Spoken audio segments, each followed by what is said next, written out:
अस्सलाम वालेकुम everyone. So in this video we are going to do surveillance. ठीक है, अब सर्वेलेंस जो है ना, हमारे पास सबसे पहले सर्वेलेंस होता क्या है ना, surveillance is basically continuous scrutiny of the factor that determine occurrence and distribution of disease. Continuous हम लोग इन्वेस्टिगेट कर रहे होते हैं, ठीक है, लेकिन जब वाइवा में आपने बताना है ना तो इसी तरह डिफाइन करना है, ठीक है, continuous scrutiny of the factor that determines occurrence and distribution of the disease. ठीक है, अच्छा, फिर इसके बाद हमारे पास डिफरेंट सर्वेलेंस सिस्टम होते हैं, लाइक एपिडेमियोलॉजिकल हो सकते हैं, डेमोग्राफिक्स हो सकते हैं, न्यूट्रिटिव हो सकते हैं और वैक्सीनेशन सर्वेलेंस सिस्टम भी हो सकता है। ठीक है, अब ऑब्जेक्टिव क्या होता है, देखो हम लोगों ने सर्वेलेंस सिस्टम के जरिए किसी डिजीज़ का पता लगा लिया, ठीक है, सब कुछ हो गया, ठीक है, अब हमने क्या करना है, हमने एक प्लान बनाना है, ठीक है, हेल्थ प्लान बनाना है। ठीक है, हेल्थ प्लान बनाने के बाद हम लोगों ने उस प्लान को इम्प्लीमेंट करना है ताकि हमारी डिजीज़ कंट्रोल हो जाए। ठीक है, हमें डिफरेंट ट्रेंड्स पता लग जाएंगे। ठीक है, ट्रेंड्स पता लगने के बाद हमने लोगों को डिसमिनेट करना है, इन्फॉर्म करना है कि ये ट्रेंड्स हैं, अगर आपने जो है वो मेजर्स नहीं लिए तो ये एपिडेमिक या पेंडेमिक में भी कन्वर्ट हो सकती है डिजीज़। ठीक है, अच्छा, फिर आते हैं टाइप्स ऑफ सर्वेलेंस पे। ठीक है, सर्वेलेंस की हमारे पास 3 टाइप्स होती हैं, एक्टिव है, पैसिव है और सेंटिनल टाइप है। ठीक है, एक्टिव में बेसिकली क्या होता है कि जो हॉस्पिटल के हेल्थ वर्कर्स होते हैं ना, वो घर टू घर जाते हैं, ठीक है, और वो डेटा कलेक्ट करते हैं, दिस इज़ एक्टिव सर्वेलेंस। ठीक है, पैसिव सर्वेलेंस पे क्या होता है कि पेशेंट खुद आते हैं हेल्थ वर्कर के पास या हॉस्पिटल में और वो अपना डेटा देते हैं, अपनी डिजीज़ के बारे में बताते हैं, वॉट एवर। ठीक है, फिर आते हैं सेंटिनल। सेंटिनल में बेसिकली ना हम एक इंडिविजुअल की केस को हम मतलब हमारा इसके साथ कंसर्न नहीं होता, रादर देन हम पूरी डिजीज़ के ट्रेंड को आइडेंटिफाई करने की कोशिश करते हैं। ठीक है, सेंटिनल सर्वेलेंस में। ठीक है, अब सर्वेलेंस के हमारे पास कुछ साइकिल है ना, साइकिल में क्या होता है, सबसे पहले आपने डेटा कलेक्शन करनी होती है, डेटा कलेक्शन के बाद उसकी एनालिसिस इंटरप्रिटेशन होती है, वट एवर द रिजल्ट कम उसको आपने डिसमिनेट कर देना होता है, स्प्रेड कर देना होता है, फिर ऐप के एंड में एक्शन आता है कंट्रोल और प्रिवेंशन के लिए। ठीक है, अच्छा, फिर इसके बाद ना हमारे पास बुक में एक दो चीज़ें हैं वो मुझसे रह गई थी ना, वो भी हम लोग कर लेते हैं। ठीक है, सबसे पहले आते हैं ओपन एंडेड क्वेश्चन ना। ओपन एंडेड क्वेश्चन वो होते हैं जो इट्स लाइक इंटरव्यू क्वेश्चनेयर्स होते हैं, जिसमें हमारे पास ओपन एंडेड क्वेश्चंस होते हैं, जो रिस्पॉन्सर होता है ना उसको फ्री चॉइस देते हैं कि वो क्या आंसर देना चाहते हैं। ठीक है, ये ओपन एंडेड क्वेश्चन है। फॉर एग्जांपल मैं किसी से बोलूँ कि आप कैसे हैं, ठीक है, तो वो बोलेगा कि हाँ मैं ठीक हूँ,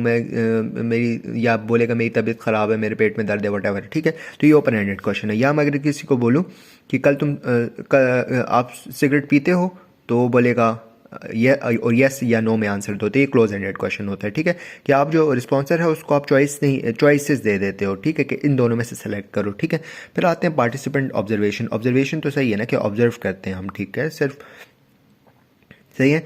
और वर्बल अटॉप्सी बेसिकली अटॉप्सी होती है on the basis of just the interview. ठीक है, अब आते हैं gold standard. Gold standard is basically diagnostic test, जो हमारे पास किसी भी चीज़ के लिए गोल्ड स्टैंडर्ड टेस्ट हो सकता है, जो आपका उस डिजीज़ के लिए एक सर्टन रिजल्ट देता है। ठीक है, एक सर्टन टेस्ट होता है। ठीक है, जैसे मैं कहता हूँ बेस्ट टेस्ट फॉर क्या कहते हैं, best test for the breast cancer is mammography, या best test for the cervical cancer is pap smear. ठीक है, तो ये गोल्ड स्टैंडर्ड टेस्ट है। ठीक है, अब आते हैं सर्वे पे ना। सर्वे is basically is a canvas of selected people or a household in the population used to interfere demographic characteristic और trend for basically आप जो है सर्वेस करते हो, आप डिफरेंट इंफॉर्मेशन कलेक्ट करते हो। ठीक है, इन्वेस्टिगेशंस होते हैं, लोगों को ओपिनियंस देखते हैं, लोगों को बिहेवियर वगैरह देखते हैं। अब सर्विस जो होते हैं हम मेल के जरिए भी कर सकते हैं, ग्रुप सर्वेस भी होते हैं। ठीक है, इसके अलावा हमारे पास जो है वो टेलीफोन सर्विस भी होते हैं, फेस टू फेस सर्वे भी होते हैं। ठीक है, अच्छा जी, फिर इसके बाद ना हमारे पास एक पास्ट पेपर में क्वेश्चन है कि what is acute flaccid paralysis. ठीक है, एक्यूट फ्लैसिड पैरालिसिस जो होता है ना, बेसिकली ये बच्चों में होता है। ठीक है, डिफरेंट कॉजेज़ होती हैं। ठीक है, लेकिन इसमें बेसिकली होता है क्या कि बच्चों की जो मसल की टोन होती है ना वो लॉस हो जाती है, लाइक मसल पैरालाइज होना शुरू हो जाते हैं। ठीक है, और एक्यूट फ्लैसिड पैरालिसिस जो सर्वेलेंस है ना, वो बेसिकली ये होता है कि गोल्ड स्टैंडर्ड टेस्ट है for the cause of the polio detection. ठीक है, पोलियो की कॉज को डिटेक्ट करने के लिए गोल्ड स्टैंडर्ड टेस्ट है। ठीक है, अब इसमें हमारे पास 4 स्टेप्स होते हैं। सबसे पहले आपने क्या करना होता है कि आपने केस आइडेंटिफाई करना है कि हाँ इस बंदे को पोलियो है, इस बच्चे को पोलियो है, एक्यूट फ्लैसिड पैरालिसिस है। ठीक है, अच्छा, फिर आपने क्या करना होता है, उसकी स्टूल की एग्जामिनेशंस करनी होती है। स्टूल की एग्जामिनेशंस के बाद आपने एनालिसिस एंड इंटरप्रिटेशन करनी है, और एंड में आपने बताना है कि ये वायरस का स्ट्रेन आया तो आया कहाँ से। ठीक है, ऑरिजिन बताना है। ठीक है, फिर इसके बाद हमारे पास आते हैं indicators for the acute flat analysis, ठीक है। अब जो इंडिकेटर्स हैं ना, तो ये हमारे पास मैंने लिखे हुए हैं, वो भी बता देता हूँ, and then we gonna be good to go, ठीक है। देखो, सबसे पहले हमारे पास इंडिकेटर आता है सेंसिटिविटी ऑफ सर्वेलेंस, ठीक है। फिर इसके बाद हमारे पास आता है completeness of the case investigation. फिर थर्ड है लैब परफॉर्मेंस। फिर है कंप्लीटनेस ऑफ द फॉलोअप, और फिर कंप्लीटनेस ऑफ द रिपोर्ट आ जाते हैं, ठीक है। अच्छा, एक हमारे पास चीज़ रह गई, मॉनिटरिंग क्या होती है ना।